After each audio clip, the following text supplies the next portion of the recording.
Hey guys, this week's podcast is brought to you in part by Oil Can Hancock's Man Spray. Ditch those expensive colognes and overpowering teenage body sprays.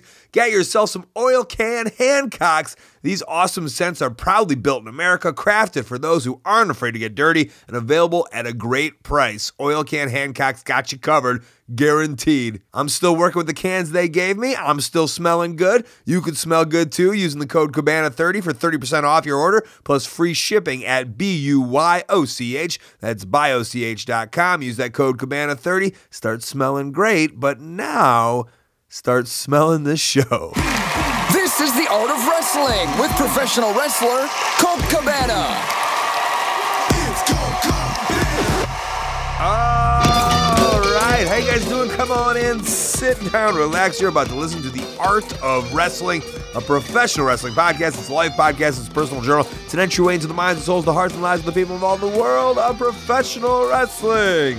I am your host. My name is Colt Cabana. I'm a winter boy. I'm a Chicago boy. I'm a traveler. I'm a shitty eater. God, I've been eating like shit lately. Why?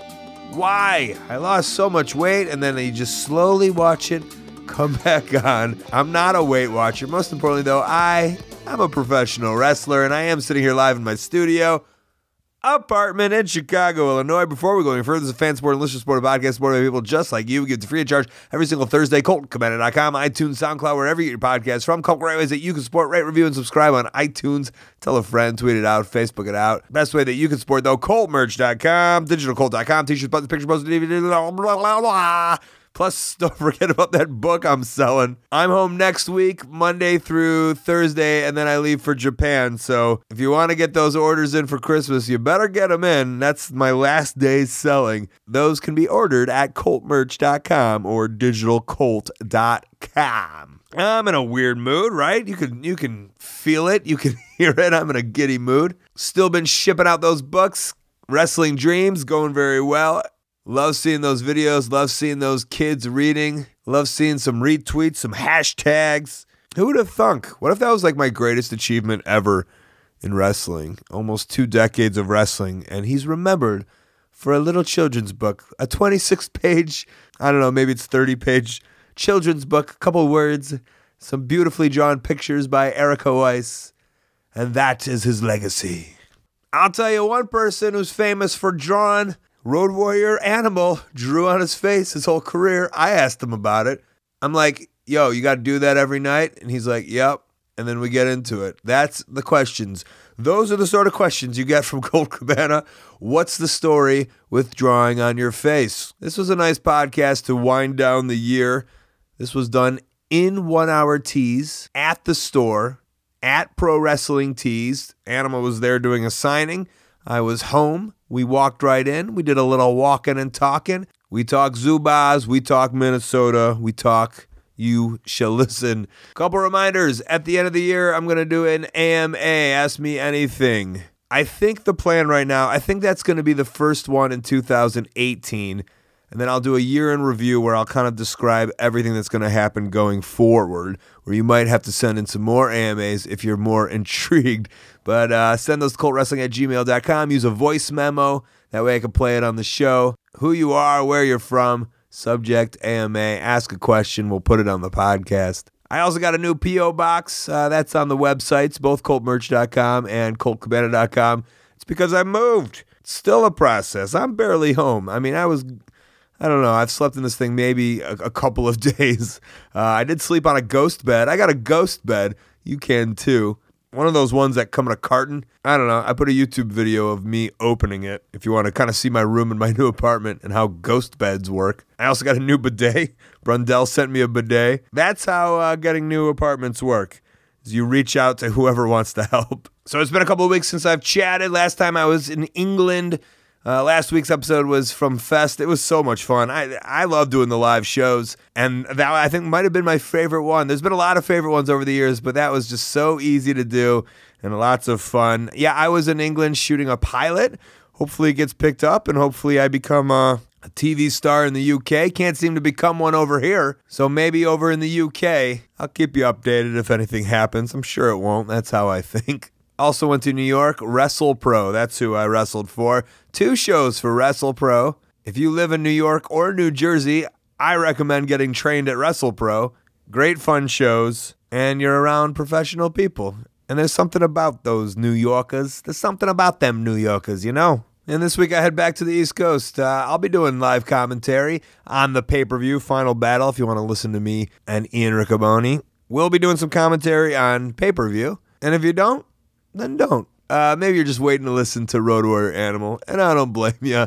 So we're going to get into it. Before we do have a Song of the Week, and the Song of the Week is brought to you by Stamps.com. It's that time of the month. I've been going to the post office a little bit to get some work done, and I'm regretting it every time I walk in. I do know when I do my postages, though. Postages? Is that a word? It is now. I use Stamps.com. They're making the holiday season totally easy for you because they bring the U.S. Postal Service right to your fingertips. You can buy and print official U.S. postage for any letter, package, or class of mail by using your computer and printer. Then a mail person will pick it up from your home. Maybe you're worried about postage calculations. You shouldn't be. They're going to send you a digital scale. Stamps.com will even help you decide the best class of mail to send it. Again, this is what I use. I've been using it a long time. I had to go to the post office to do some P.O. Box stuff, but always shipping with Stamps, especially around this time. If this sounds good to you, then you should enjoy Stamps.com's service with a special offer that includes a week trial, plus postage, and a digital scale with no long-term commitments. Just go to Stamps.com, click on the microphone at the top of the homepage, and type in COLT. That's Stamps.com,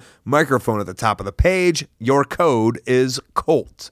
Song of the Week is by a ska punk band from Oldham, England. They're called The Crash Mats, and they're fucking great. Twitter, @The Crash Mats. Facebook, /The Crash Mats. And buy some of their music off their label, hornhoofrecords.bandcamp.com. This song is called Terry Funk Forever. Enjoy it. We'll be back with Road Warrior Animal. This is exciting because we're at the Pro Wrestling Tees store. You know, Ryan tells me if the people like you're into it, you like it, and you're involved with it, and you're very hands on, right? Yeah, man. I mean, listen, in this business, you know, Honk and I have always been, you know, even when we started our company Zubaz, we would bring boxes of Zubaz to the locker room and just hand them out to the boys, and we were always our own self-promoter of wearing the crap down to the ring and doing run-ins with it and everything. And it just got to be world known, right? And when Ryan hooked me up with it, he said, you were involved with this with the Pro Wrestling Tees. I said, bro, I will be your walking billboard. So, and I like to be hands-on, and I like to help with the designs of the shirt, because that's one thing I designed all the stuff that people don't realize this, all the stuff that Hawk and I wore. From our first spiked vest to the paint designs on the face, I would give Hawk ideas. I did my own. And then from the spiked shoulder pads, all that, I always designed all that stuff for us. If we wanted to change colors, I picked the colors we were going to use, different designs on our wrestling tights, everything else. So I kind of like doing that stuff, and then go figure, right? My daughter's an interior designer as well, so it's kind of in our blood. We like to do that kind of thing. Were you an artist kid? No, bro. Listen, my brother Mark, I don't know, my brother Mark was one of the Wrecking Crew. Mm-hmm. He was a WCW champ, right? He's a graphic artist designer. He does stuff for a bunch of vitamin companies like Beauty Fit and that, and does their graphic designs for their computer sites and for the protein stuff and everything. Me, bro, I can't draw you a stick man on a piece of paper, but I can paint my face. But I can paint my face and put this cool looking spider thing on my head. And I remember one time I even did Batman wings when the Batman movie first came out. But yeah, man, I'm a horrible artist. Yeah, but if you had the designs and the ideas, so it was just it's in your head, but it wasn't. You told somebody else to make it. Bro, it's in my head, and I could tell. I'm a great coach. Okay, I can tell everybody what to do. I just can't do it a lot of times, unless it came to be something to do with, with sports, because like even when my son James made it to the NFL, I had to be one of the guys. I had to get down and show the kids how to hit the blocking sled. I couldn't tell them then, When it comes to anything to do with art, forget about it. That was so Ryan dressed up as you for Halloween, and I had Darso on, and that's a question that I guess we don't think about, but we wonder that if you're wrestling 300 days a year, you're putting, because Ryan was like, does he have a stencil or does somebody put that paint on? I was like, no, he's doing that every night, right? Yeah, man. Do you get it down to a science? In the beginning, we were using this circus paint that would take off, I'm not kidding you, 2 or 3 layers of skin every time he took it off, to the point where our skin was bleeding. So one day I look over and I'm looking at Kamala. And I said, James, I said, what kind of paint you got on there? And You have to do the impression. He goes, it's Liquitex, Joe. He sounded such like a Louisiana black guy, right? And gotta love the guy. He's a sweetheart. But it's little tubes now, and it's artist paint. Now, if I were to paint down on a wall, and it's not coming off. But you put it on your skin, and it lets it stick, but the oils in your skin don't let it adhere total. And then when you get done, like I'll go wash it off later. I'll wipe it off with a wet rag, and it comes right off. Comes right off, and it's no problem. And I wish I would have had this years ago. Wait, but how come but when you're in the ring, the sweat, or this is years later? Well, but the sweat, who cares though? I mean, by the time it starts to run off with the sweat in the ring at the end of the match, then our motto was the people know you've been in a fight. We would do the interview saying, "Hey, look at my face. My paint's all messed up, and you did it. We're going to kick your butt next time." And it would lead into the next promo. You know, as you know, in the wrestling business, programs were 6 months to a year long. They weren't 3 weeks like they are now, you know. Right. So, and you would lead up, and you could use that if it got messed up for your next interview. But yeah, man, it's man. Who would have thought I'd been painting this many years anyway? Right here, I am. And you can knock like what is it? 3 minutes? 10 minutes? Oh, I do it. I can get it done in 15. Like today took a little longer because I kept screwing up these damn spider legs over here in the corner, and I kept wiping them off with my fist. Now I'm taking skin off because I'm pissed. Yeah. But you know, yeah. But I could put on what you know. It's kind of got to the point, and not far from what Ryan said. I do the outline of the black first, and then I look at it and I decide, okay, what colors are going to look good. And to be honest with you, I looked off the T-shirt here, and that's why I did the colors off the T-shirt today. What about, do you have a house show face painting technique? Like back in the day? Bro, back in the day. I used to have a spot show paint job. Yeah. Oh, yeah. It would be no white in the middle, and it would be no colors but black in the spider, and a red dot in the middle of the spider. As quick as possible. That would take 2 seconds, you know. Especially when you come in late on the flight, and you're the main event, and you go running in, you know, and you're trying to get there quick, and you got to do it on the fly. Sometimes we'd have to paint up in a taxi cab. Yeah. And get dressed in there, you know. Just, oh man, it's crazy. Okay, I wanted to hit the Zubaz for a second, but I was interested in the idea of that, like I'm always super interested in when you were like my age or maybe even younger in your career, where you thought you would be right now, doing what you would be doing with yourself. Well, I always thought right now at this point in time in my career, right, that I would be one of the head coaches or trainers or one of the head agents with WWE. I actually had that conversation with Vince when Hawk was still alive back in 2000. And when we did our last run in there with WWE. And I said, hey, listen, man, when I'm done, Vince, I hope you respect me enough in this business, because I was always the finish guy. Anytime we ever did a match in our whole career, Ellering would look over our shoulder and make sure it was good for us to do. I was the finish guy, and Hawk didn't give a crap. He would say, Animal, tell me what's going on. So I would go have to tell Hawk everything, and then half the time Hawk was inebriated, so I had to watch what he was doing, make sure he got everything he had to do in the ring done, and he wouldn't kill himself or kill his partner that we're in the ring with, and then remember my stuff. You know, if there's a manager involved, I'm trying to remember 6 guys' things, right? And I pride myself on finishes and doing stuff correctly in a business, because being a big guy, I can do stuff that a 180-pound guy could do, like backflips and that kind of things off the top rope. But I also was good at training the big guys, like the 7'2" guys and Taker and those kind of guys. So I wanted to be able to pass that down in the wrestling business.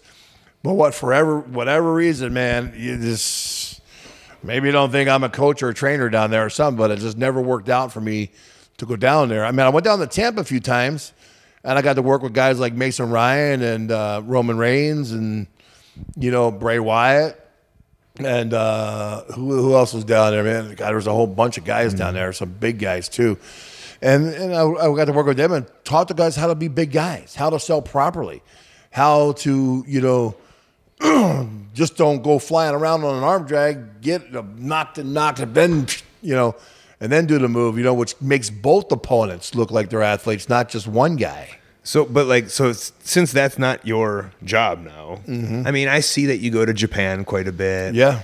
But like, I mean, you're kind of a retired wrestler / character, and you're just Do you hang out like most days? You know, like what's the business? No, man. What I do, as long as I keep looking halfway like Animal, because I still work out all the time, the wrestling fans love it. Of course. And so. But you're not wrestling. I'm saying you're not wrestling. No. Yeah, but believe it or not, though, I do step in the ring. And listen, it's not that I can't wrestle. After that debacle thing they tried to do with me and Heidenreich, I just stepped away from it and said it's got to be a very special occasion for me to do something. Now, I am talking with Scott Norton right now about he and I trying to tag together. That'd be amazing. For New Japan and try to do some stuff there. And I love the New Japan office. I respect those guys, either New Japan or All Japan. I don't care. They're both great offices. And we're thinking about throwing something together. I know even Inoki's company has contacted him and wants to get together with me to do something. So, you know, those guys are great guys, and I respect them both. You know, Norton, of course, went to high school with Hawk, so there's a tie-in there with me and Norton. You know, him being Hawk's buddy in high school.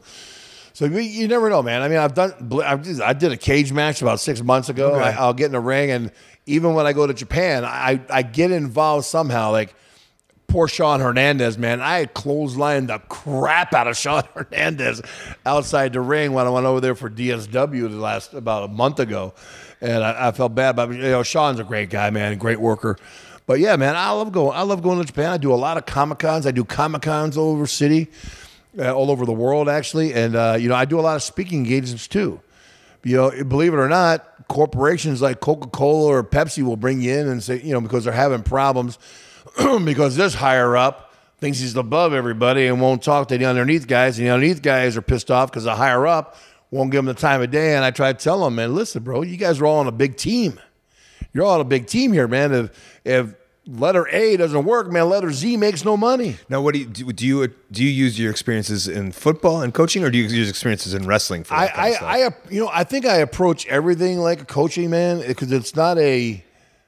But wrestling is so, you know, it's subjective, right? So there is no best. I don't if you feel that way, but you know, it's whoever the Booker man is choosing to go over, right? Yeah, but that's true in a sense, and I think in a lot. You're right. That is true in a sense, but the people will ultimately decide who they love, and that's why being in this business, when you look at the top.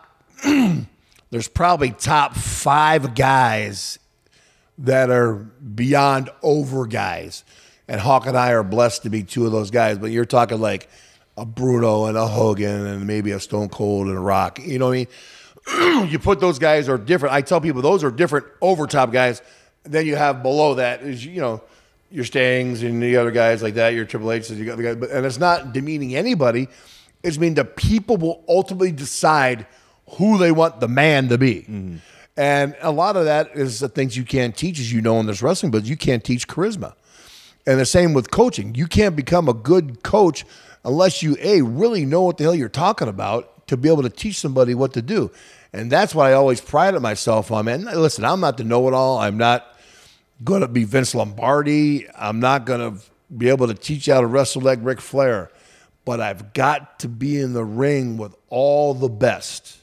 I mean, from the Briscoes to the Funks, from the Flairs to the Hogans, to all the top guys ever, from the Rock, Stone Cold, Shawn Michaels, everybody, you know, Jumbo Tsuruta and, you know, Tendu and Choshu and Kensuke and all these guys that I've learned, everybody's style needs a little bit of nurturing, a little bit different. Wrestling at the end of the day is the same thing. It's how you do your craft, you know, and I can look at it from an objective view. I have no problem telling a guy, hey, that looks like crap, or if it looks good. So in that way, I'm kind of a coach that way. But you're right, man. The Booker man makes a decision, and he can ultimately pull the plug. I mean, he tried. See, that was the difference between Hawk and I, though, because we got so babied for the first 12 years of our career. For the first 12 years? First 12 years that I'm just saying, by the time our first stint to go in with the WWF, after Hawk was getting suspended for drug tests all the time, they tried to put the brakes on us, but by then we already were the household name of tag teams. You got to remember back then, and even today, we were the only, and still till today, we're the only tag team that wrestles main events.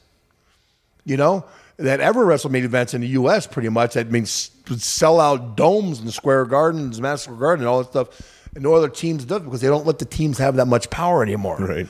And we had a lot of stroke back then. And, of course, we had a great guy behind us, Paul Ellering, that said, that's not good for you guys, or that's good for you guys. Were you? I mean, I know Vince. I mean, I don't know. This is all hearsay, and maybe you can help me out. That he like made a statement that like there was a point where he was like, "Oh, tag teams aren't a thing anymore." Oh, right? it's still like that now. Look at his business. Right. Well, for sure it is now. Yep. But you know, when I grew up and when you were like doing it, it was tag team, tag team, tag team. And then it came a point where like it became like Rock and Mankind would be a tag, and that was like a real tag. Well, if you look, the only company that really had great tag teams was the NWA. If you look, remember back at the time, man, you had Rock and Roll Express, Midnight Express, the Colas.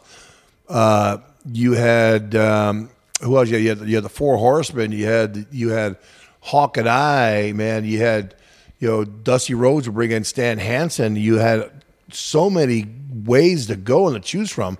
The Steiner brothers and guys like that. And then now what you get for a tag team is they throw two guys together and they expect them to have a great tag team match. Right. A tag team match is a very intricate match, man. People can tell if you got chemistry together.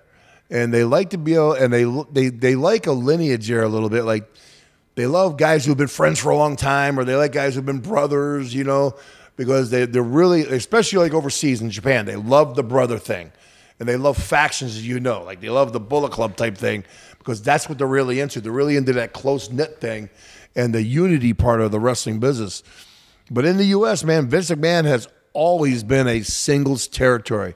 From WWF to WWE, I mean, why would you change it? You had from Superfly to Hulk Hogan and you're drawing money selling that everywhere with single guys. Did you have like conversations with him trying to change his mind, or were you there when he kind of made those statements and you're like, what the fuck, we're the Road Warriors? No. But I was there one time when Vince McMahon. You get a picture of this now. Here we are. I mean, we've been everywhere. We worked for the two top Japanese companies at the time, and they were bidding each other for us at the time, All Japan and New Japan. And work at main events everywhere. Maybe it was more 12 years. Maybe it was like 15 years. And then we go to WWF. And the first time we went there, we refused and we stayed with Crockett with the NWA. Then we went back there the second time and we went to Vince's house and we had a discussion about it. And he says, he goes, I have the Ultimate Warrior here, Joe, and I have the modern day Warrior coming in here. So I don't want to have too many warriors for marketing. He goes, can we change your name up here? He goes, I'll have to repackage you up here so the people know who you are. And I started belly laughing. It probably had heat right off the bat with Vince, right? Hawk was looking at me going, animal, and I said, Vince. I said, so how about this? And I said, how about the Legion of Doom? He looks at me, he goes, I like that. And he had no idea. No idea we owned the Legion of Doom. And, we got the Legion of Doom like year one. We were in a Red Roof Inn somewhere in Columbus, Ohio, and we were getting ready to leave the hotel room to run. That's when we were doing like 300 days a year on the road. And a Super Friends cartoon was on the TV, and you heard, meanwhile, back at the Legion of Doom, the bad guys, right? Yeah. And all of a sudden, I look at Ellering, I look at Hawk, and I said, we got to be the Legion of Doom. Fuck yeah. We named the Legion of Doom that day. And then we had Jake Roberts, and the spoiler was the original Legion of Doom. And then the spoiler, Don Jardine was getting older, so he retired. And then Jake went up to New York, so we said, that's it. Three Musketeers, one for all for one. Just Hawk and I and Ellering. We're the Yellow D, the Road Warriors. So that's from then on, we got announced, Precious Paul Ellering presents from the Legion of Doom, Animal and Hawk, the Road Warriors. And that was it. So when Vince agreed to the Legion of Doom, he said, okay, but then he got hot because then we owned the name. Yeah, but that was after it was all presented. Ooh, but after we all presented, after the contracts are signed, and you go to do the patent search, sorry. Yeah. And he still went forward? Oh, yeah, we had to, man. Right. What else you going to do? What was the courting process for him? I mean, was that it? Just, hey, come over and you'll do this? Or was there a big courting process? Well, before Demolition, he brought us out to his house in Stamford, Connecticut, and then he had the, I think it's actually Greenwich, Connecticut, where he lives. And then he had the, You had Chinese made there. Made some authentic Chinese food. I will never forget it. And I looked, and as we're looking on the wall there, and I see Vince has got, talk about a narcissist, right? He has got this picture on the wall. It's got to be a 6-foot painting of himself from the waist up. I think they just got like revealed on the internet somewhere. That picture, it's got a green, like the green leisure suit on. The most Vince had some of the ugliest sport coats at one time, bro. And I looked at that picture and I said to Vince, I said, "Hey, was that pre-Deca or after Deca?" Just ribbing him on the square, and he didn't smile too much with it, but he tried to recruit us to come in there, and he says, "Although we want to give you here as opportunity." Now at the time, we were already offered a guaranteed contract by Crockett. And I looked at Ellering and those guys and said, "Bro, we got guaranteed money sitting here for 225 days a year. And then you want to have this guy, he could run us 300 days a year and not tell us what we're going to make?" I said, "Let's take the guaranteed money." So we all decided to take the guaranteed money. Were you in some kind of like split, or did the Crockett office not know you were at his house, or how did we told him? You told who? Jim Crockett. Yeah. You said we're going to listen to. So we're going up to hear Vince's pitch. Just letting you know. And what was his? Well, we just want to let you know what our offer is before you go. And we sat down with Jimmy Crockett in his office, and Hawk and I made X amount of dollars. Ellering had a great. Ellering made more money than most of the boys at that time, and we got Paul Ellering a great contract, and because Paul actually deserved every penny of it because he did a lot of extra stuff for us that people didn't realize. And we went up and talked to Vince and said, "We want to go over here on a pipe dream, man. We want the guaranteed money." So then the next time we came back, and what started the dissension between Hawk and Vince. You got to imagine in that time, then Vince had his 2 years to have demolition. That's all we heard about was demolition. Copying the Road Warriors. Vince said, "Well, I can't have the Road Warriors." In his mind, he says, "Well, I'll make my own Road Warriors." So finally, he brings us in there, and we go do it. Well, here we think we're going to wrestle demolition for like a year. We wrestled in the first match and beat him in 6 minutes, 8 minutes. I said, well, I looked at Barry Darso, who's a friend of mine who was smashed demolition. I said, well, that didn't go very well. It went great for us and good for you guys. I said, what a waste of time. And demolition was pissed. But what started the downfall of it was that at the end of the year with our pay, and Vince knew what we expected to get as a team, he paid us like each over $100,000 less.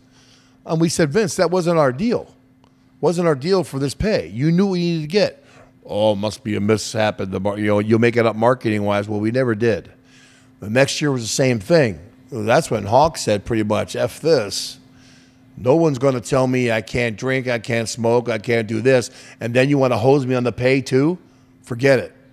And that's when Hawk decided he went off the deep end a little bit. Right. Not a little bit. He went off the deep end a lot. Yeah. Let's take you back to you grew up in Minnesota, is that right? Yeah. Just growing up, getting into wrestling. I mean, this is probably a story everyone, I guess, would know. It's out there. Like, you've told your story before. But I guess I'm just curious. Were you obsessed with wrestling? Did you like wrestling? Here's the way it started. The guys that we all worked out at the gym were all wrestling fanatics. And at the beginning, I really wasn't really into wrestling that much. I mean, when I was a younger kid, I remember seeing Bruno Sammartino and stuff like that. But the guys at the gym would goof around it all the time. And I knew seeing the AWA on Saturday and Sunday mornings, because that was huge in Minnesota. Well, we were all huge working out at the gym. And then one day... Why were you at the gym? Just working out. I mean, I was working out for football. I was a junior college ball player. I was a junior college All-American linebacker and tackle. And then, of course, got my ex-girlfriend pregnant. Had to throw away my D1 rides, after that. But, and in comes this guy, 6'6", blonde hair, tan like something, and it's Hogan. And Hogan came into our gym because he asked, "Hey, where's the best hardcore gym in the city?" Next thing you know, he's in our gym, and I'm just an 18-year-old kid. Which is called what, by the way? It was called the gym. Just the gym. Just the gym. The gym, man. And who owned it? Some legend? A friend of mine named Jim Youngner. And Hawk and I actually bought in with Jimmy and became partners with him for like 25 years. So Hogan came in, and I said, well, my God, look at the size of that guy, right? He's huge. Then I went to the St. Paul Civic Center and watched him wrestle Nick Bockwinkel. and my jaw just dropped on the reception he got, and he looked like a freaking giant walking through the crowd. Boom, and then shortly after that, he did the Thunder Lips thing with Stallone, did the movie, the Rocky movie. Do you think you had a different, do you think you had, when you saw him wrestle, do you think that clicked in your brain because you had seen him at the gym? Like, because you not that you knew him, but you're like, oh, that's a guy that I just saw working out, and now I see him. Like, it made it a little more realistic. I tell you, you know, that had put the thought in the back of our mind, but I think what really cleared out everything was, now you got to understand, man. I mean, I was already by 19, like 270 pounds powerlifting in the gym. Because, I mean, back in the day when everything was legal, we were gassed to the gills, you know, and because we were getting tested by doctors, making sure our bodies were healthy and everything else. I'll never forget, man, when we were working at a bar one time called Grandma B's. And Grandma B's, now you got to understand, you had John Nord the Berserker, you had Hawk, who was an EMC, because we did wet t-shirt contests like every freaking other day. Rough job at Grandma B's. What is that in Minneapolis? EMCs? Well, he was a master of ceremonies. You know. Oh, he was an MC. Yeah, but they called it the EMC because it's a long story. Okay. So anyway, so we're there. You had Nord, you had Hawk, you had myself, you had Ravishing Rick Rude, you had Barry Darsow, Smash Demolition, and Scott Norton, and a guy who wrestled with the Koloffs called Vladimir Pietrov, was the Koloff's cousin. We all bounced at the same bar. And Ed Sharky was the bartender. So Ed Sharky told us, geez, guys, you guys are all pretty good here, pretty tough. He goes, I trained Jesse the Body Ventura in wrestling. And I'm thinking about doing another wrestling camp. It's been 25 years and I'm not done one. I'm thinking about doing one. Now, Eddie was pretty good. I mean, Eddie wrestled, you know, Harley Race and Vern Gagne and wrestled a lot of main event matches. And said, you want to do a camp? And I said, I don't know, man. And my dad was heavy on my rear end about getting a job. He said, you better get a job. You got to pay for, you got a kid now. You need to pay for things and everything else. And so you can imagine the comments I got from my dad when I said, hey, Dad, I'm going to have to go through pro wrestling camp. And he goes, oh, my God. Yeah, why pro wrestling? And, you know, never did we think that we'd even have a chance to make it. And I actually was going through pro wrestling camp because I knew the pummeling and all the stuff that we were going to do anaerobically was going to be good. I was actually training for a walk-on trial with the New Jersey Generals with the United States Football League that Donald Trump owned. And I had a guy I was working with that was going to try to get me a tryout. He goes, well, here's a tryout they showed, train for it. We'll work out the particulars later. So I was lifting and doing all my running. And I said, well, maybe I'll get some pummeling in that'll help me with my wind. And wouldn't you know it, Ole Anderson was good friends with Ed Sharky, and they said, they got to understand that Arn Anderson and Matt Bourne were the Georgia Championship Wrestling champions at the time, right? Tag champs. Well, Matt Bourne got himself in a little bit of trouble and got arrested for statutory rape. No, Matt Bourne? Yeah, for statutory rape. So he got fired from the company. So now the belts are vacant. Ole goes, the business is way down. I need something new and different. And the Road Warrior movie had just come out, and with Mel Gibson had just finished. And he says to Ed Sharky, got any good big guys? He goes, well, I think I got a couple guys you might want to look at. Of course, then there's Hawk and I. Yeah, but there's also 7 guys who are all huge in jail, right? It's almost like all huge. Could he have just picked and well, you could have, but I'll be real honest with you. At that time, Hawk and I were probably the most muscular and athletic looking of all the bunch, because, you know, Barry was like 370 because he was powerlifting, and, you know, and Nikita wasn't that big because he had broken his leg at that time, so he wasn't training that much. He had a bar in his leg that he had to get in there and he had to get that taken out. He just watched camp.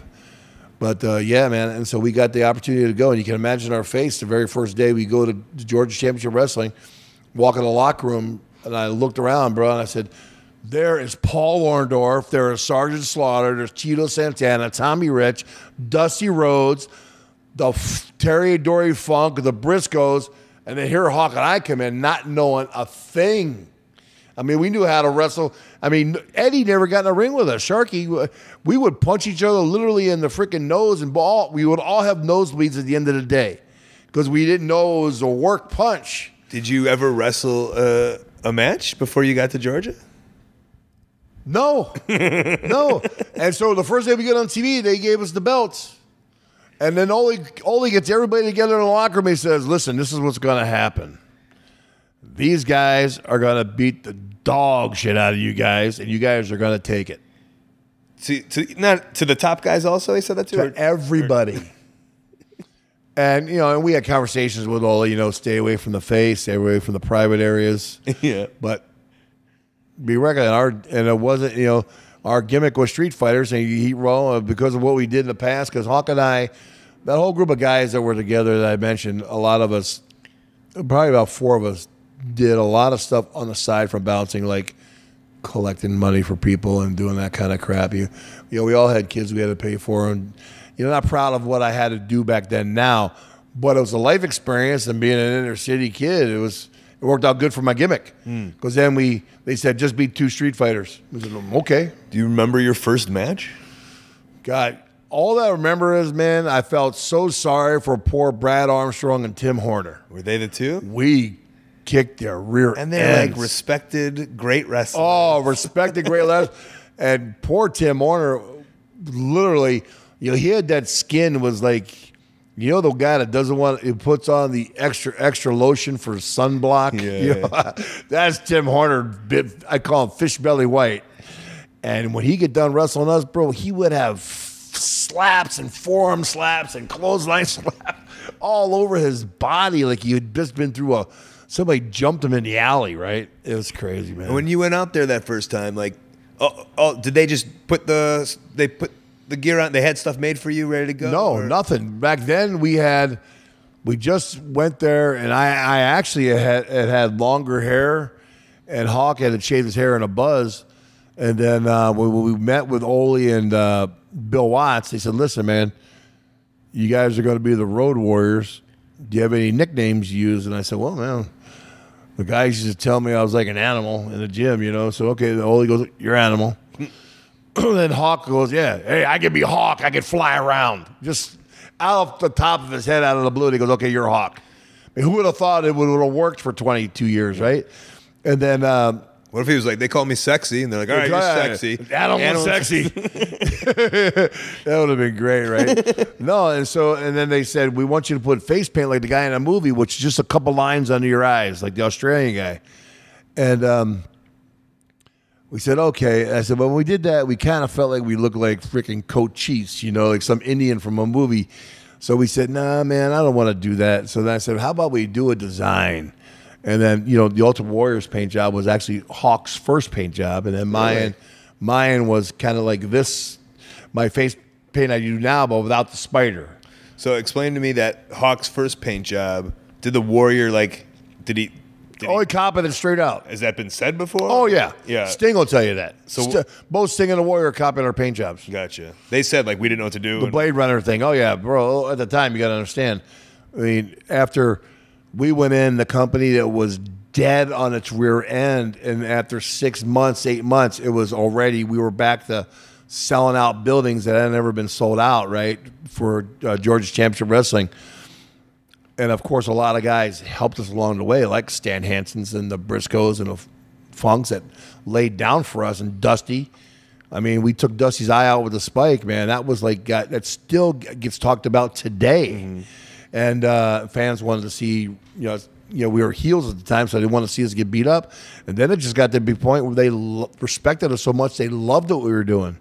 Society started flipping around. Okay, so this is a two-parter for you. A, how big, looking back, how crazy did your egos get if they got big? Just because the idea of they had that, Ole had that meeting and was right, first day of wrestling, you're just beating everybody. And then I want to know, was there ever a point where you got humbled, or there was a humbling where you realized, oh man? Well, you know what? Our egos never really got big with it because we still had so much to learn, man. And we had good guys like Ole and Paul Ellering because they put Ellering with us right away. I said, you got any advice? He goes, just shut your mouth and listen. So you knew that right away. I said, okay. Yeah. And Ed Sharky told us that too. Ed never got in a ring with us, but that's what Ed told us. Shut your mouth and listen. Be humble, shut your mouth and listen. So that's what we did. Anytime we went in the locker room, we were the first guys to go over and shake everybody's hand because we were the new guys. Thank you. We know we're probably going to hurt you. I mean, because we were just raw. Yeah. But that was one of the things I think that separated us is that we never really did hurt anybody. We were physical and it looked brutal. If you look back at some of the old matches now, the job guys, they wouldn't be able to say the same thing because we beat the crap out of them. But the other top guys, we were a little rough, but they gave us the receipts. I mean, Tommy Rich hit me in the head with a chair one time. I had 18 stitches, and Hawk, nobody wanted to tag with us because we would do an 8-man or something. We would break everybody's their blood vessels in their hands. And because we were slapping each other's hands so hard, we were callous. Other guys are going, my Lord, you guys are killing us, But we did get humbled a couple of times. I mean, I remember one time, Harley Race and Stan Hansen set us aside in Cleveland, Ohio, and they said, listen, I love you guys, but you're killing us. We want you guys to sit here and throw punches against this wall until your fingers don't bleed because you're hitting us and we're bleeding and you're freaking killing us. And we literally stood against the wall and punched and punched and punched until we finally got it down. And I realized I wasn't a great puncher. Hawk was a great puncher. I was a better kicker, drop kicker, that kind of thing, power slam guy. So I let Hawk throw all the punches, man. I really did after that. What about like career humblings, if that makes sense? Like, because you guys rode at such a high for so long. Well, was there a point where I think I think one of the things that was a career humbling thing was, when Hawk really had the problems with substance abuse. And I remember when Vince got so mad, I think for 1 year there with the WWF, I don't think we won a match for the whole year. And thank God we were who we were because at that time, the people farted at it and they said, oh, this is bullcrap, man. Nobody's going to beat these guys anyway.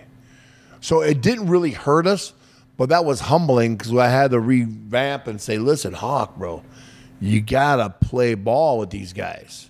The business is evolving and changing. You got to be a businessman.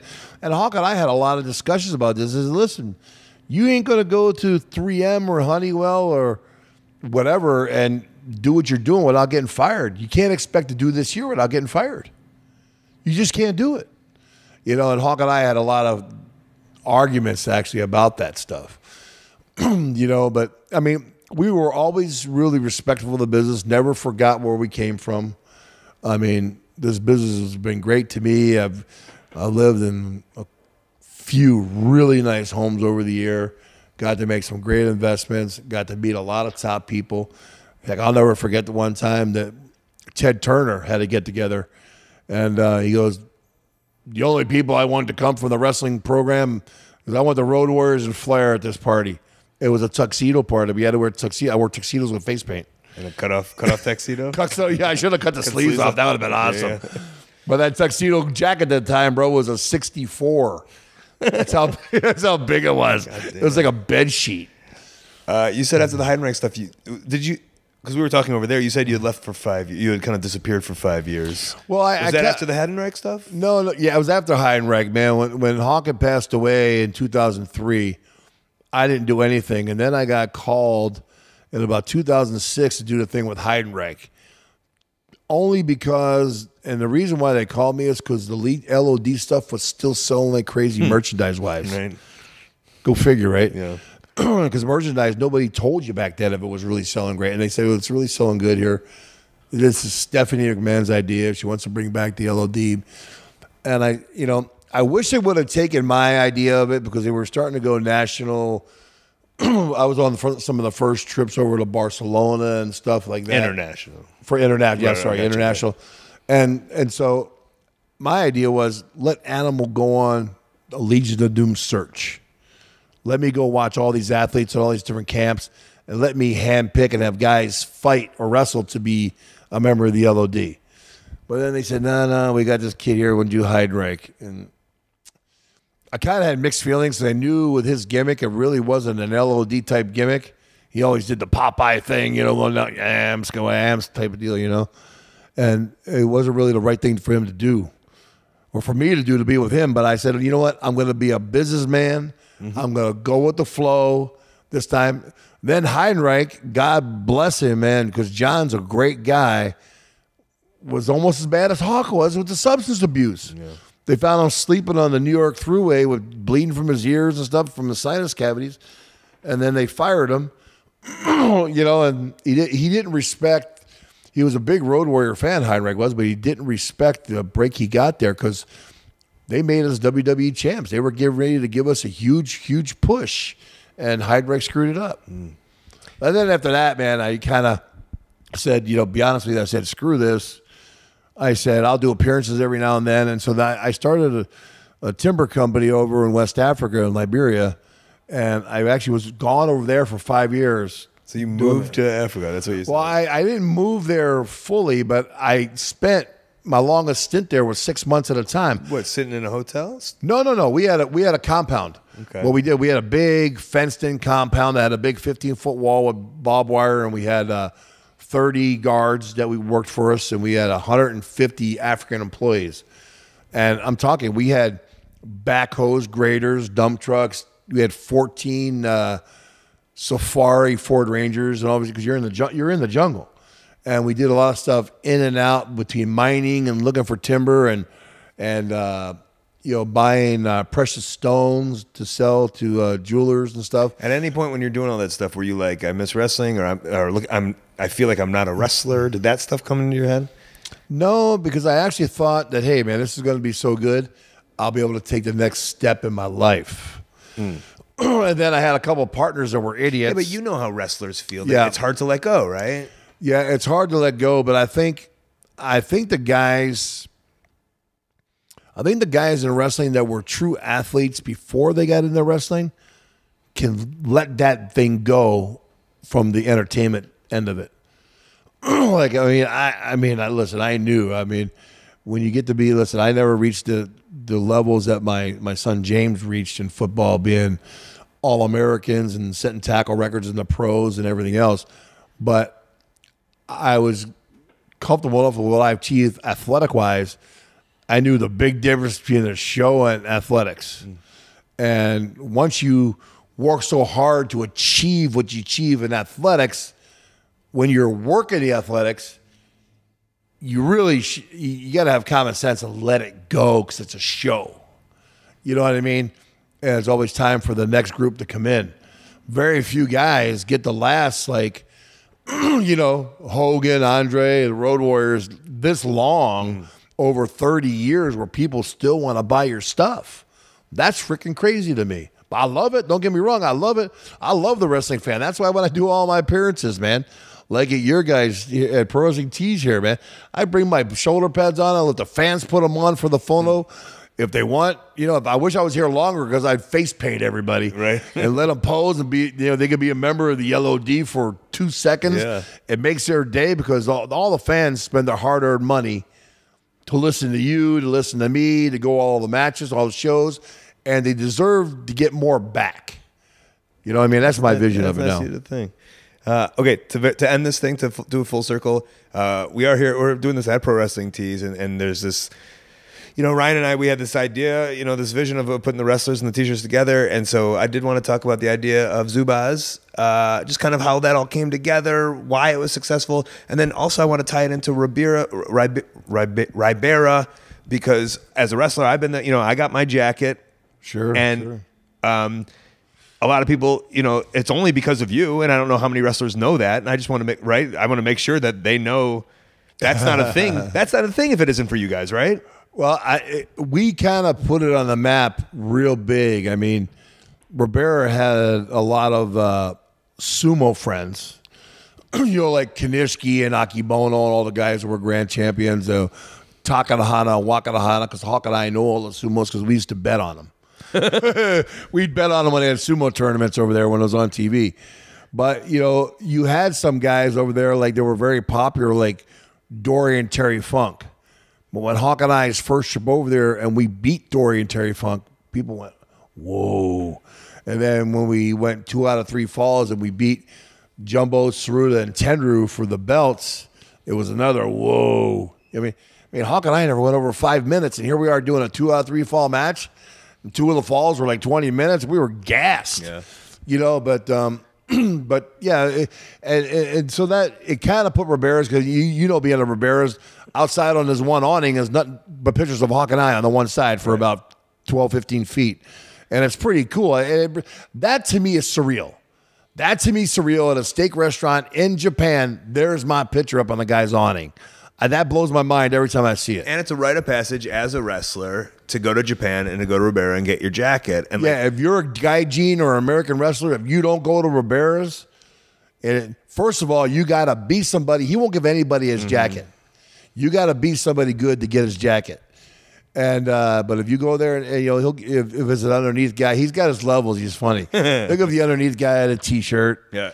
Or if he has an extra sweatshirt or something, he'll give it to somebody. As a matter of fact, I'm getting ready to, you guys here at Pro Wrestling Tees do T-shirts for Ribera's. I'm getting ready. I just ordered them 500 sweatshirts, the hoodies, and 500 jackets he's going to order from us for Zubaz. Nice. Send them over for him here pretty soon.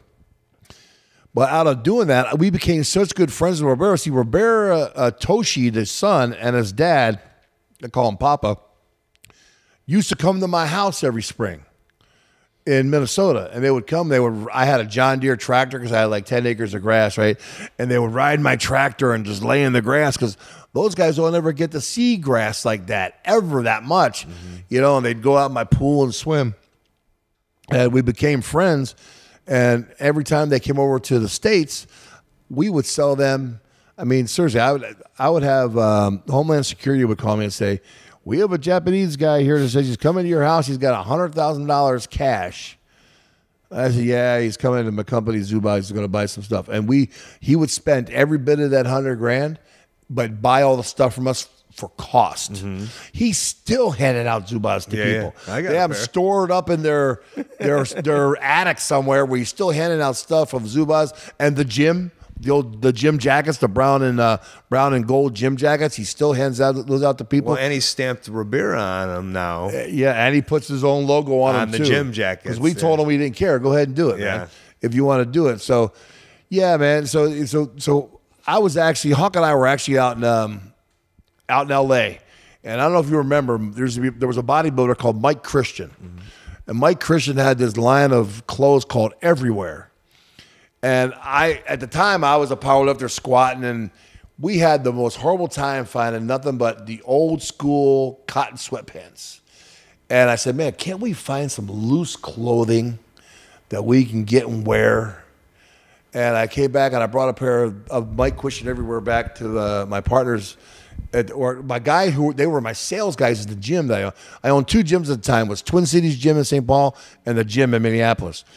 And I said, listen, do you guys ever see these? Yeah, we saw those in magazines. I said,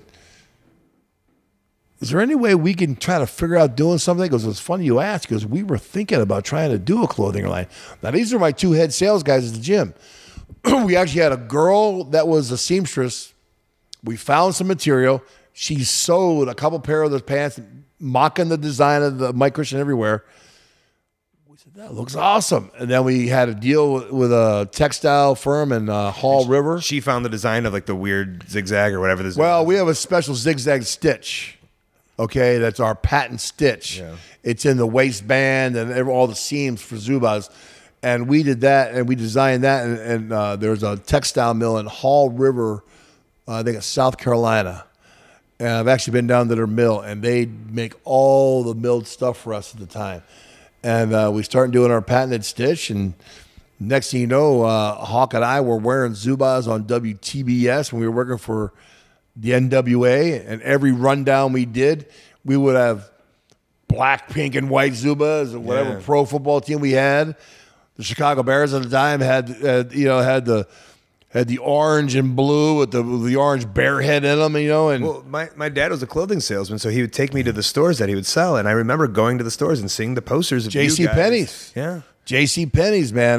They carried Zubaz. We actually went. J.C. Penney's headquarters is in, I think, is in Dallas, Texas, at the time, and we went in there, and they had all their store managers who were their buyers was on TV at the time. It was brand new. At that time, they were so far ahead of their time. It was on a closed circuit TV. So they have a TV camera there, and it went to every JCPenney outlet that was in existence. And Hawkeye went on there for 5 minutes, and this is Zubaz right here. Yeah. We're the top tag team. This is going to be the top hot clothing company. Bam. And next thing you know, we had Major League Baseball, NFL, National Hockey League, NCAA. So we were everywhere fast. Like in 2 years went bam, like 0 to about $30 million in 2 years. And there's a whole locker room of wrestlers who are just like, well, I'm trying to get rich just by being a wrestler. And here you guys are thinking the future, right? Well, and we handed everybody Zubaz. Yeah. So everybody did a rundown or did an interview or was wearing Zubaz. Finally, Jim Crockett yelled at us, what is this? Is this Zubaz company or is this the NWA? And now we know how it took over the wrestling world. Yeah, man. So, and then we took a step further. Back when we got ready to make the spike shoulder pads, we did NFL stuff with Dan Marino and Jim Kelly. We paid Jim Kelly to wear our hats on the sidelines. Hawk and I did a poster with Dan Marino. We had Miami Dolphins pants on with Tux jackets on, and Marino. Then we did, back then, ESPN did the Super Bowl parties with MTV, and we did the stuff with Dan Marino, and then we all had Zubaz on. We kicked it off, and bam, bam. Then that's how I met the guys at the NFL to give me shoulder pads, and then I made the shoulder pads in my garage. Hey, look at that! Sat in my garage like this, like Picasso, put the thumb up, looking at it like that. And I said, "I'll drill a hole here, here, here, here." And I had a buddy of mine at Honeywell make me and mill me some spikes on a lathe, nickel plated them. There was the birth of the black and gold shoulder pads. Right there. Wonderful. Yeah, man. I mean, you can't draw them, but you could. I can't draw them, but I can tell you what I want, unless somebody else is, has the talent to draw. Right. I'm just the guy that does the vision. Let's do some plugs for you. Your shirts are at prowrestlingtees.com/ what is it, Animal? Do we know? I think it's, I don't know what Ryan put on there for my tees. Well, man. they're on Pro Wrestling Tees. Are we announcing this thing that you're doing coming up, or is that a secret? What's that? The podcast. Oh yeah, no. I'm signing up with JR, Jim Ross, and Bruce Pritchard and Conrad Thompson, the podcast. And so you're gonna have your own podcast. I have my own podcast there. I haven't figured quite what the name I'm going to use yet. I think we're going to call it the Doomsday Hour or something, off our finishing move. But I'm excited to do it, man, because I do great podcasts like the one you have here, and I do a lot of guys' podcasts. You're a great talker, and I love the business, you know what I mean, and it's good and it's entertainment, and I love entertaining the questions the fans have, You know what I mean, and the fans are nostalgic. They love hearing about what we just talked about now. They love hearing about old matches. Like I already did my first one on the Night of the Skywalkers. Nice. What that was like, and that was a weird feeling being up there. But yeah, man, and I do that. I do personal appearances. People contact me in my Joseph Michael Laurinaitis, my Facebook. You can private message me there, or at RW Animal. Because there's a lot of imposters out there, as on websites and Facebook, But those are my two true ones. Which one's that? Twitter, RW Animal? My Twitter is at the RW Animal. My Facebook is Joseph Michael Laurinaitis. I had to use my real name because some idiot had the real Rotor Animal, and that's not me. So if you're sending stuff there and you're not getting replies, because that's not me. Okay. But I answer everybody, and I handle most of my own bookings. If I get overbooked, I have my wife handle some of them too. But yeah, man, I like going out there. I do motivational speaking. I don't mind speaking for colleges, junior high, high school colleges, get motivated, even corporations, to whatever works. And I even speak at churches on Sunday too. So I do a lot of stuff in that aspect because I'm a realist when it comes to talking about the Lord, but you know what I mean. It's part of everybody's life, and sometimes it does good for young people to hear from someone like me. You know what I mean? Very nice. Yeah, man. I appreciate you being on. Thanks, man. What a rush, bro. Pro Wrestling Tees. Buy the T-shirts. All right, the Road Warrior. Always love having chats with those kind of guys. He's been around so long, and he's still hustling. That's what I find kind of romantic, at least looking into my future as a professional wrestler or in the wrestling industry or whatever. He's still going for it, still going for the deal, still going for the bucks or whatever it might be. And it's commendable. Thank you so much, Road Warrior Animal, for being on the show. Don't forget to send in those AMA questions, coltwrestling@gmail.com. Use a voice memo. Send it on over. That's probably going to be the New Year's special. All right, before we get out of here, let's get in some plugs and Upcoming events. best way to support, coltmerch.com, digitalcolt.com, Twitter and Instagram @Colt Cabana, Facebook /AOW podcast, also /Colt Cabana. My storytelling podcast, Pro Wrestling Fringe, plus past archives of this show. They're ad-free. They're on StitcherPremium.com/Colt. Use the code COLT, get a free month. ColtWrestling@gmail.com is my very public email. I also have a YouTube channel. Also, ColtCabana.com is my website. You can go there and see the P.O. Box, which is a new P.O. Box. Send me some stuff. Aaron sent me a card. The Thompsons sent me a card. A couple others, too. I'll give them shout-outs. Upcoming December 15th, December 16th, January 20th, New York, Philadelphia, Nashville, ROHWrestling.com. I will be doing commentary. Then I'm heading to Japan December 24th, December 28th, December 31st, and January 3rd, Tokyo, Japan, DDTPro.com. Saturday, January 6th, Minneapolis, Minnesota, Facebook /First Wrestling. Friday, January 12th, across Wisconsin, Facebook /River City CW. Sunday, January 14th, Chicago, Illinois, Facebook /Zello Pro. That is the show for this week. Huge thank you to you guys at home. Thanks for telling your friends about the show. Thanks to Road Warrior Animal and Pro Wrestling Tees. Thanks to Cape Guy Jeff and Stu Stone, Kid Russell and Matt Jenkins on the music, Dane Miller and Creaky with tech. Highspots.com is a sponsor. They have a VOD service that's amazing. You watch PWG, Kevin Steen Show, $5 Wrestling. They also have AMA knee pads, gear, mask, wrestling rings, and more. OneHourTees.com. They help run ProWrestlingTees.com. They help run ProWrestlingCrate.com. They help run the wrestling industry. And TweakedAudio.com/Colt. The earbuds that I use get over 30% free shipping just because they also another show. We're winding down the year of podcasting. I'm in a new crib. I'm putting my wrestling stuff all over this room. I got to go get some frames. I got a new couch. Sometimes you think you should buy stuff that like society tells you to buy, but I walked into Bob's Furniture. It's a plug. It's a free plug for Bob there. And I saw a couch with the remote-y things where you just like recline and it was comfortable. And I know I shouldn't have gotten those, but I wanted the ones where you have remote feet that you just can lay back and do nothing. So that's what I got. That's some bachelor shit right there. That's what somebody told me. That's some real bachelor shit. I want to be comfortable, and so I am. My Bob's, my Burndell, my ghost bed, we're really doing it. We're becoming adults. And that's a sneak peek towards 2018 podcasting. Ooh, what's it going to be? Colt, what are you going to do with this podcast? We don't know. You'll have to find out. This has been The Art of Wrestling. For Colt Cabana, I'm Colt Cabana. Thank you.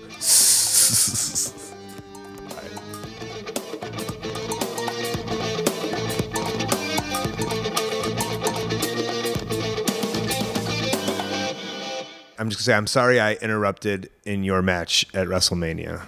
I punched your partner 4 times. It's on YouTube. Did he sell? Might have. Did he even react to it? I was in the crowd, but you guys won. And so that's all that matters, right? Yeah, hey, bro. It's all, at the end of the day, the fans were happy. They're cheering. Can you forgive me? I forgive you, bro. Don't worry about it. I forgive you. Thank you very much. Till tomorrow. Oh.